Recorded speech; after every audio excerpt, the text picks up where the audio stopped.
Hey guys, hope everything's going well. You guys know the drill. Smash that like button, subscribe if you haven't, and comment down below. Follow me on Instagram at AIH_sports.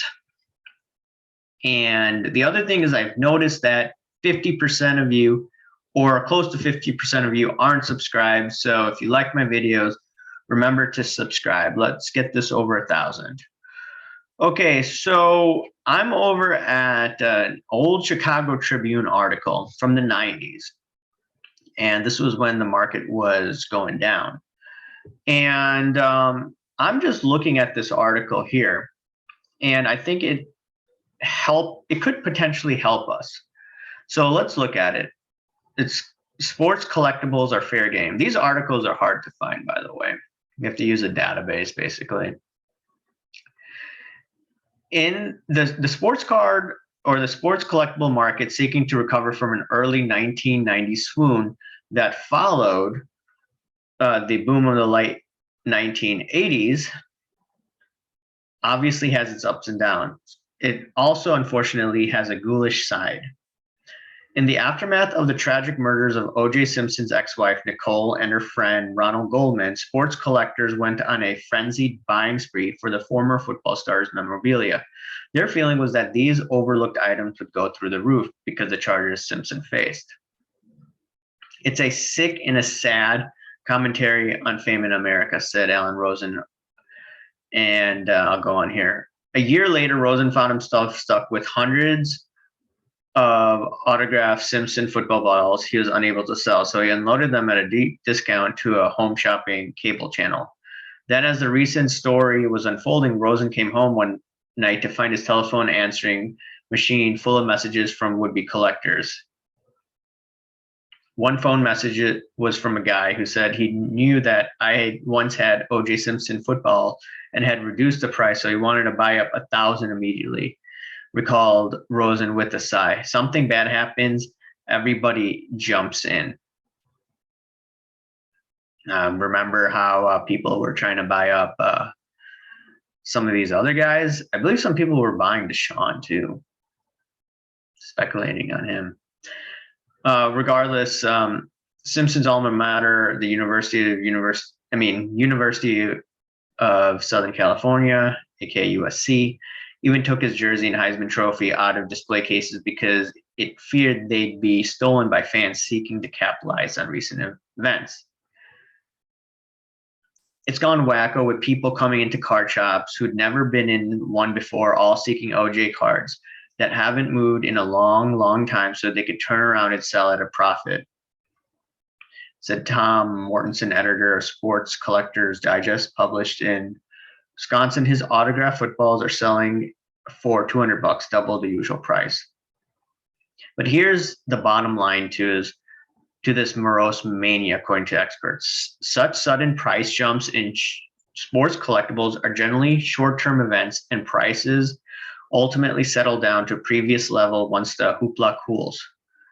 When Magic Johnson announced retirement from the NBA because he tested positive for HIV, his memorabilia jumped dramatically in value. It has since settled down to more realistic pre-retirement levels. The same up and down cycle occurred after Michael Jordan's surprise early retirement from basketball, as well as Pete Rose's ban from baseball. So the article goes on. Value of sports items generally settles at whatever level the athlete's perceived talents and accomplishments merit. While the sports collectible market is bigger than in terms of collector shows and shops, it has been learned that not all items appreciate and not all even maintain their price. Okay. So basically, this is saying that chasing the short-term hype is not going to help you guys. And granted, if you bought low and are selling into the hype, okay, that's fine. But usually people don't anticipate this type of hype. And it's a lesson that we could learn from some of the markets this past year or two. And I'm going to go back to what I've said in the past, but you have to remember, don't chase the hype.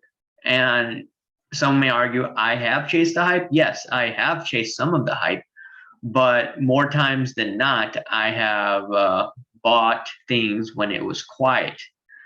Here's NBA Top Shot on Google Trends. I was doing videos about a year ago, and I said that this thing you should avoid like the plague. What happened to Top Shot? It came crashing down right around the time I did the video, and right when people were ratioing me on freaking YouTube.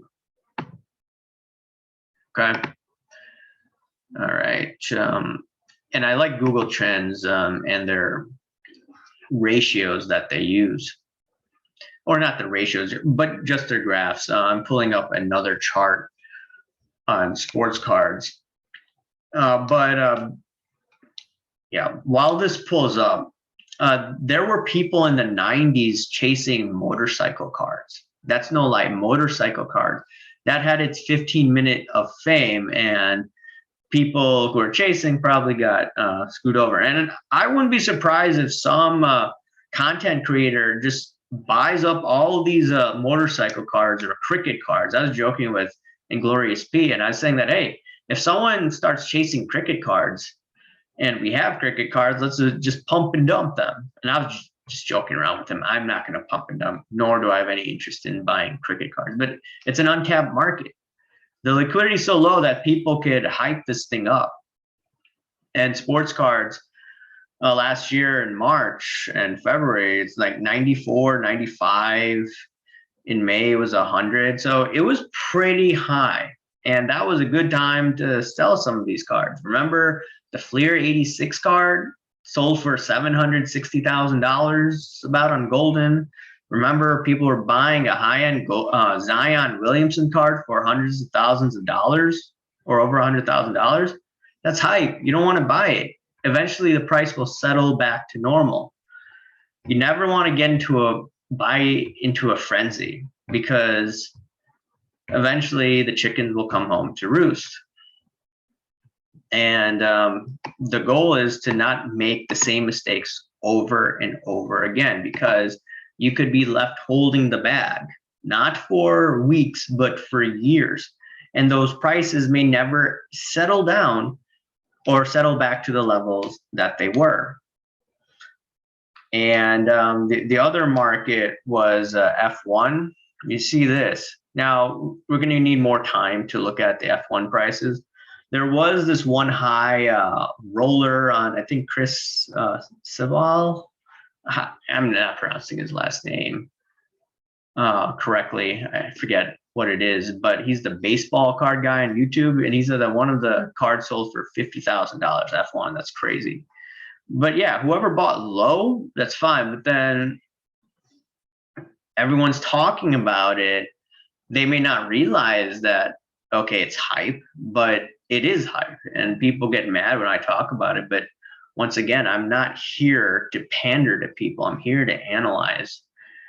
And yeah, if you bought freaking like the F1 cards about 2 years ago, okay, and you decided to sell, you'll be fine, most likely.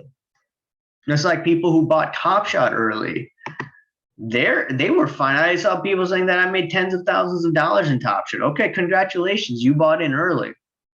But the goal is, if you have some of these cards, and everyone on YouTube's talking about it, even the media in sports cards is talking about it, you may think about taking some profits, unless you have a very long-term outlook and you're confident there will be some sort of news that will help, not news, but some sort of event that will help this guy price to go up. Maybe he's going to be in the Hall of Fame in 3-4 years and you want to sell then. Okay, I understand that. Or you just want to collect. So regardless, if you are a collector or investor, when anything's being hyped up, you could just look from the past and you see irrational behavior, just like people were buying up O.J. Simpson autographed footballs because they thought O.J. would be charged, but I guess he wasn't in that case. But then he had to pay a civil penalty, and then he had to go to jail later on for something else. regardless, OJ Simpson cards, OJ Simpson autographs didn't hold well. Okay. And people bought that hype, unfortunately, and they lost out. And that was what? In 1994. You could use the same lessons from them then, just like when people were buying Magic Johnson autos or cards, prices came down. And we've seen over the past year, sports cards have calmed down. Okay, majority of them, unless it's a Tom Brady rare rookie card. Okay, so just remember, if you are investing or even collecting, you want to pay the cheapest amount. And how do you pay the cheapest amount? When things are quiet. Okay. And yeah, that's my video, guys. Anyways, remember, smash that like button, subscribe if you haven't, comment down below, guys. Thanks. Bye.